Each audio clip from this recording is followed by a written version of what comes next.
আন্তর্জাতিক মিডিয়ায় প্রধান উপদেষ্টার নির্বাচন এবং ক্ষমতায় থাকার বক্তব্যে জাতি হোঁচট খেয়েছে বলে মন্তব্য করেছেন বিএনপির সিনিয়র যুগ্ম মহাসচিব রুহুল কবির রিজভী। দুপুরে আমরা বিএনপি পরিবার আয়োজিত মাছের পোনা অবমুক্তকরণ অনুষ্ঠানে এই কথা বলেন তিনি। জানান, পাহাড়ে চলমান অশান্তি পরিকল্পিতভাবে দেশকে অস্থিতিশীল করায় জাতীয় ও আন্তর্জাতিক চক্রান্ত। কাউসার আহমেদ রিপোর্ট করেছেন। দেশের আনাচে কানাচে যখনই মানুষের প্রয়োজন হয়েছে, দূতের মতোই তারেক রহমানের নির্দেশনা এসব মানুষের পাশে দাঁড়িয়েছে আমরা বিএনপি পরিবার। একই সাথে উদ্ভাবনী কাজে জুগিয়েছেন অনুপ্রেরণা। সেই সাথে পরিবেশে যাতে ভারসাম্য বজায় থাকে সে ব্যাপারেও তারেক রহমান সজাগ রয়েছেন বলে জানান বিএনপির সিনিয়র যুগ্ম মহাসচিব। লেখাটা বড় একটু বোল্ড করা যায় না বড় করে?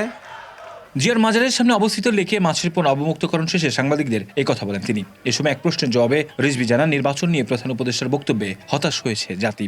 আপনার পাহাড়ে অশান্তি কেন? তাহলে নিশ্চয়ই বুঝতে হবে যে বাংলাদেশ বিরোধী কোনো শক্তি অথবা যাদের পতন হয়েছে তারা তো অনেক টাকা নিয়ে পাচার করেছে।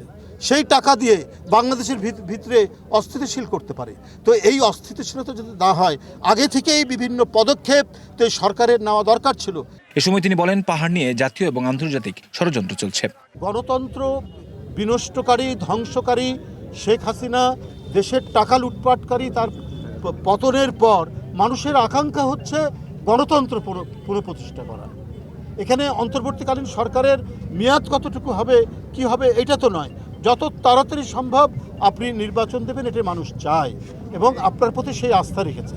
কিন্তু এখন এই যে কথাটা আপনি বললেন, এটা এর আগে আপনি যখন ফেব্রুয়ারিতে নির্বাচন হবে কি হবে না, যে অনিশ্চয়তা ছিল, আপনার এই কথার মধ্যে দিয়ে আরেকটি অনিশ্চয়তা তৈরি হলো যে তাহলে আপনার মনের মধ্যে কি কাজ করছে। পরে সাংবাদিকদের এক প্রশ্নের জবাবে বিএনপির সিনিয়র যুগ্ম মহাসচিব বলেন, জামায়াত ইসলামের আন্দোলনে সাড়া দেবে না মানুষ।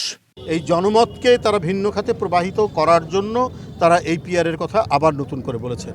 কাউসার আহমেদ, এশিয়ান টেলিভিশন, ঢাকা।